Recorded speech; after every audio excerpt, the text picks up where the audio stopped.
এইভাবে ক্ষমতায় আসাটাকে অনেকেই মনে করছেন বিএনপি একটি মাইনকা চিপায় ফেসে গেছে। জুলাই সনদ কিংবা এই হ্যাঁ ভোটে যেগুলো পাশ করে নেওয়া হয়েছে এর একটিও যদি মানতে রাজি না হন বিএনপি, তাহলে তৎক্ষণাৎ রাস্তায় লক্ষ লক্ষ মানুষ নেমে আসবে। একদিকে ভারত, একদিকে আওয়ামী লীগ, একদিকে জামাত, একদিকে জনগণ, একদিকে হ্যাঁ ভোট। সব মিলে বিএনপির এই নতুন পথযাত্রা কতটা সুখকর হবে সেটা এখন দেখার বিষয়। গতকাল রাত থেকে অনেকেই ভাবছে বাংলাদেশে কি এক বিপর্যয় ঘটে গেল। হ্যাঁ, বিপর্যয় বটে, তবে এই বিপর্যয়টা অনেকেই ভাবছেন জামাতের বিপর্যয়, কিন্তু আমরা দেখলাম এই বিপর্যয়টা মূলত মিডিয়ার বিপর্যয়। কারণ গতকাল রাত থেকে আমরা মিডিয়াকে দেখলাম তারা উলঙ্গ হয়ে গেছে। একটি দলকে জেতানোর আগে, নির্বাচন কমিশনের ফলাফল দেওয়ার আগেই তারা জিতিয়ে দিয়েছেন। বাংলাদেশের ইতিহাসে মিডিয়া এতটা উলঙ্গ আগে কখনো হয়েছে কিনা, শেখ হাসিনার আমলে হয়েছে, বাধ্য হয়েছে, কিন্তু ঠিক এইবার যেভাবে তারা জনগণের পক্ষে থেকে, সাথে থেকে এরকম উলঙ্গপনা দেখালেন, সেটি আসলে এক ধরনের বিপর্যয়। কিংবা আমরা যদি ভাবি যে এই মিডিয়ার বিপর্যয়টা আওয়ামী লীগের আমলেই হয়েছে, এখন তার ধারাবাহিকতা রক্ষা হচ্ছে, বা মিডিয়াকে সেভাবে সংস্কার করে আবার নতুন করে সাজানো না যাওয়ার ব্যর্থতাই হচ্ছে এই বিপর্যয়। যাই হোক, সেটি একরকম। আরেক দিক থেকে বিএনপির জয় নিয়ে একটা গ্রুপ খুশি, কিন্তু বড় একটা অংশ বিএনপির এই বিজয়ে নাখোশ হয়েছেন। এটা প্রমাণ করার জন্য তেমন বেশি কিছু দরকার নেই। আমরা যদি দেখি যে বিএনপি কতগুলো ভোট পেয়েছে আর বিএনপির অপোজিটের ভোটগুলো কত, তাহলে ব্যাপারটা স্পষ্ট হয়ে যায়।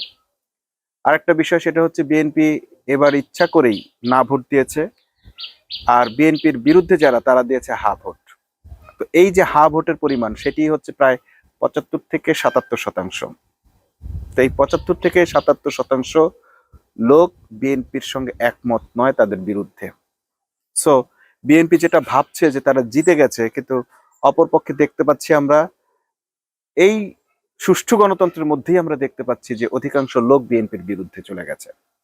এবং কালকে যে নির্বাচনের ইলেকশন ইঞ্জিনিয়ারিংটা হয়েছে, এটা এতটা সুন্দরভাবে, পরিষ্কারভাবে ফুটে উঠেছে, যেটা নিয়ে আসলে এখন আর মানুষের দ্বিধা কিংবা প্রশ্নের কিছু নেই, বা সন্দেহের কোনো অবকাশ নেই। মানুষ ইতোমধ্যেই দেখেছেন যে একটি দলকে জেতানোর জন্য, বিএনপিকে জেতানোর জন্য প্রায় প্রত্যেকটা কাগজে ওভার রাইটিং আছে।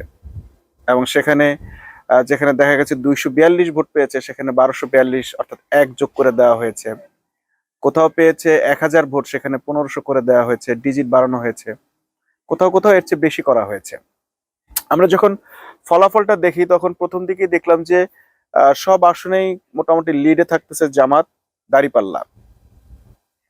তো প্রত্যেকটা কেন্দ্রেই এভাবে লিড হতে হতে হঠাৎ দেখলাম যে সেই কেন্দ্রগুলো থেকে রেজাল্ট আসা বন্ধ।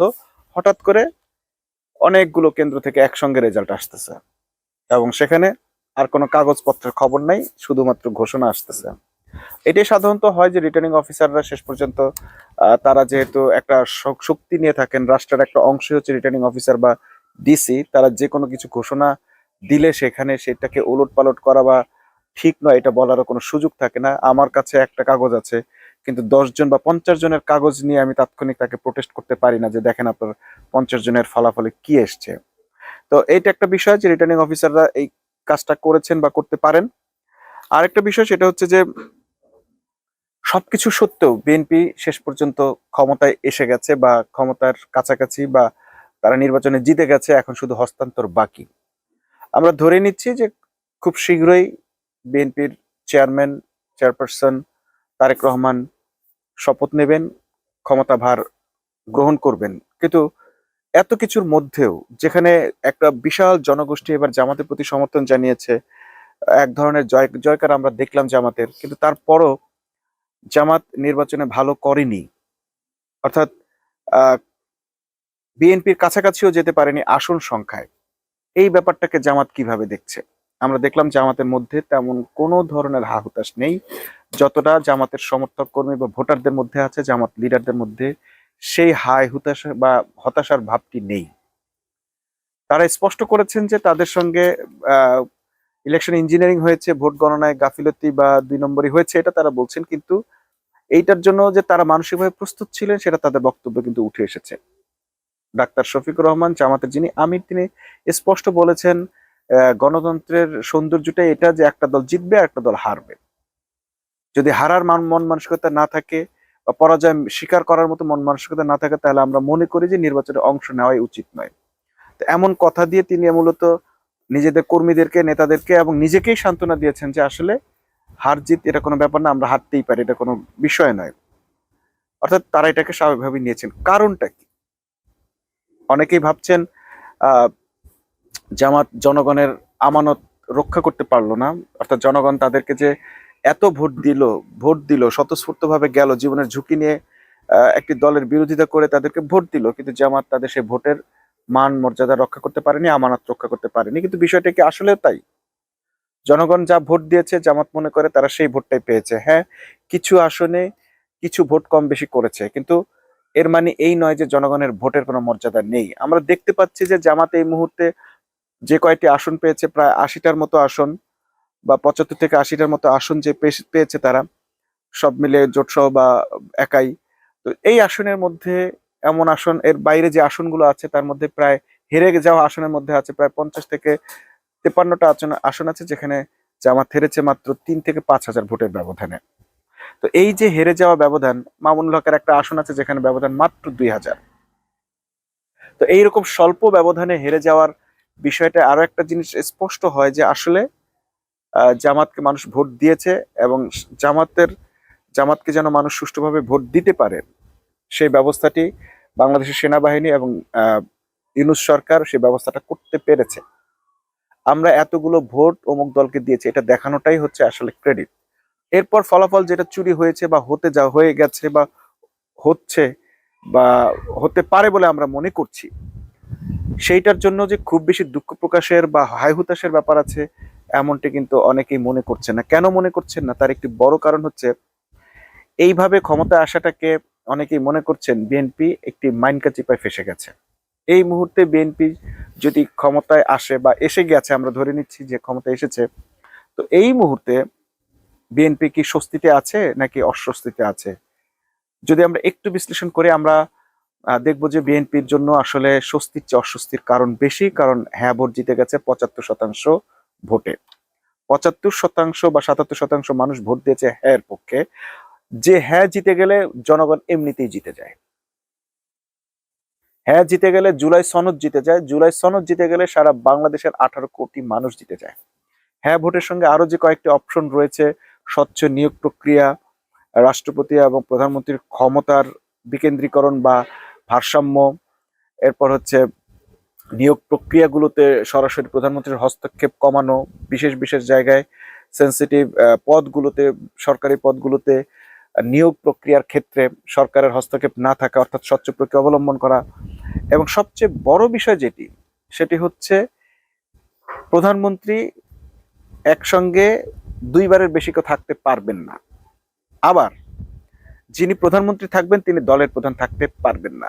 এইরকম যে শর্তগুলো সংস্কার প্রস্তাবনা থেকে জিস্ট করে এই হ্যাঁ ভোটের মধ্যে নিয়ে আসা হয়েছে, হ্যাঁ ভোটের ফলে এই সবগুলোই বাস্তবায়ন করতে এই সরকার বাধ্য। কারণ এই হ্যাঁ এর পক্ষে ভোট দিয়েছে ৭৫% মানুষ। যদি বিএনপিকে 60% বা 65% মানুষের ভোট পাওয়ার কারণে বিএনপির শাসন ক্ষমতা মানুষ মেনে নিতে বাধ্য হয়, তাহলে ৭৫% মানুষের হ্যাঁ ভোটকে, তাদের রায়কেও বিএনপি মানতে বাধ্য। যদি হ্যাঁ ভোটকে বাস্তবায়ন করতে বিএনপি বাধ্য না হয়, তাহলে এই সরকারকেও মানুষ মানতে বাধ্য নয়। মাইনকা চিপাটা ঠিক এই জায়গায়। যখন হ্যাঁ ভোট এবং জাতীয় নির্বাচনটা একসঙ্গে হচ্ছে, তখন আমাদের অনেকের মনেই খুব দ্বিধা ছিল যে আসলে ব্যাপারটা ঠিক হচ্ছে না, কিন্তু আমরা এখন এসে দেখছি যে ব্যাপারটা আসলেও খুবই ভালো হয়েছে। কেন ভালো হয়েছে? এখন যদি এই নির্বাচনকে তারেক রহমান বা বিএনপি অস্বীকার করতে যায়, তাহলে তাদের নিজের ক্ষমতাকে অস্বীকার করতে হয়, আর না হয় যদি স্বীকার করতে হয় তাহলে হ্যাঁ ভোটকেও তাদের স্বীকৃতি দিতে হয় এবং এই হ্যাঁ ভোটের কার্যকারিতা তাদের সংসদে বহাল রাখতে হবে। আগামী রাষ্ট্র ব্যবস্থায় তাদেরকে এই হ্যাঁ ভোটের বাস্তবায়ন করতে হবে। আর এই হ্যাঁ যদি বাস্তবায়ন করতে হয় তাহলে তাকে দলের প্রধান ছাড়তে হবে। দলের প্রধান যদি তিনি ছাড়তে বাধ্য হন, সেক্ষেত্রে বিএনপির দায়িত্বভার কে নেবেন? অবশ্যই বিএনপি তার একটি সাংগঠনিক প্রক্রিয়ার মধ্যে আসতে হবে এবং বিএনপিতে নতুন নেতৃত্ব আসতে বাধ্য। যদি তারেক রহমান বা বিএনপিটা মানতে রাজি না হন, তাহলে এই 75% জনগণ আবার রাস্তায় নামবে। জুলাই সনদ কিংবা এই হ্যাঁ ভোটে যেগুলো পাশ করে নেওয়া হয়েছে, একটিও যদি মানতে রাজি না হন বিএনপি, তাহলে তৎক্ষণাৎ রাস্তায় লক্ষ লক্ষ মানুষ নেমে আসবে। এবং এদের অংশটা হচ্ছে 75%-এরও বেশি, 77%। সো বিএনপি এখন হ্যাঁ ভোট মেনে নিলে তাদের আসলে সরকারের থেকেও খুব বেশি যে তারা নড়াচড়া করতে পারবেন বা স্বৈরাচার হয়ে যাবেন, কিছু একটা করে ফেলবেন, এটা ভাবার কোনো কারণ নেই। এমনকি দুর্নীতিতে তারা যে আগে 5বার চ্যাম্পিয়ন হয়েছেন, সেই দুর্নীতিও হ্রাস তাদের করতে হবে। এটা হচ্ছে এক ধরনের তাদের জন্য বিপদ। আরেকটা বিপদ হলো, বা আওয়ামী লীগের কিছু মিডিয়া থেকে দেখলাম তারা প্রচার করছে যে এই সরকারকে ক্ষমতায় এনেছে ভারত, এবং ভারতের সঙ্গে তারা বেশ কিছু শর্ত দিয়েছে। সেই শর্তগুলোর মধ্যে একটা হচ্ছে 6 মাসের মধ্যে আওয়ামী লীগকে বাংলাদেশে ফেরত আনা বা পুনর্বাসনের ব্যবস্থা করা, আওয়ামী লীগের রাজনীতি বৈধতা দেওয়া, আওয়ামী লীগের রাজনীতি নিষিদ্ধ আছে এটা তুলে নেওয়া, বা ছাত্র দলের যে রাজনীতি নিষিদ্ধ আছে, বা সোশ্যালি যেভাবে আওয়ামী লীগ রাজনীতি থেকে বেরিয়ে গেছে, আওয়ামী লীগকে রাজনীতিতে পুনর্বাসন করে 6 মাসের মধ্যে আরেকটি ইনক্লুসিভ নির্বাচন দেওয়ার শর্ত নাকি তাদেরকে দেয়া হয়েছে। তো সেই শর্তে যদি তারেক রহমান ক্ষমতায় এসে থাকে, তাহলে এই শর্ত পূরণ করতে গেলে তার জন্য আরো বড় ধরনের গলার কাটা। তারা যদি এখন তারেক রহমান যদি ভারতের এই শর্ত মানতে যায়, তাহলে জনগণের আহ এই ভোটাধিকারকে তার অস্বীকার করতে হবে, বা তার নিজের নির্বাচনের ক্ষমতায় ধ্বংস হয়ে যাবে। আর যদি মানতে না যায়, তাহলে একটি বিশাল শক্তি তার বিরুদ্ধে সে দাঁড় করিয়ে দিল। এইভাবে বিশ্লেষণ করলে আমরা দেখলাম যে মূলত বিএনপি এই মুহূর্তে শুলে চড়ে গেছে। সে ক্ষমতায় এসেছে আমরা দেখতে পেলেও এক ধরনের শুলে চড়ে গেছে, কারণ আওয়ামী লীগ এখন চেপে ধরবে, ভারত তাকে চেপে ধরবে যে আমাদের সাথে যে শর্ত তোমরা দিয়েছো সেটি পূরণ করো। আবার জনগণও তাকে চেপে ধরবে যে আমাদের হ্যাঁ ভোটের মাধ্যমে যে বাধ্যবাধকতা আছে সেটা পূরণ করো। সব মিলে আমরা দেখলাম খুব বেশি স্বস্তির বিষয় নয় এই নির্বাচন। অপরদিকে জামাতের জন্য একটা অবারিত সুযোগ তৈরি হয়েছে। যদি তারা 75 থেকে 80টা আসনে তারা সুশাসন প্রতিষ্ঠা করতে পারে, তাদের যে নির্বাচনের জন্য তাদের যে প্ল্যান ছিল, নির্বাচনের আগে রাষ্ট্র পরিচালনার জন্য তারা যে নীতিগুলোর কথা বলেছেন, যে পলিসিগুলো মানুষের সামনে উপস্থাপন করেছেন, সেই পলিসিগুলো যদিও রাষ্ট্রীয়ভাবে ক্ষমতা না আসলে সম্পূর্ণভাবে ফুলফিল করা সম্ভব নয়, কিন্তু অন্তত একটা বড় অংশে তারা এর অনেকটাই বাস্তবায়ন করতে পারবেন। বিশেষ করে দুর্নীতি প্রতিরোধ করা, তাদের আসনে তারা যে বরাদ্দ পাচ্ছেন সেই বরাদ্দটাকে স্বচ্ছভাবে প্রয়োগ করে অন্যদের সঙ্গে ডিফারেন্সটা তারা তৈরি করে ফেলতে পারবেন।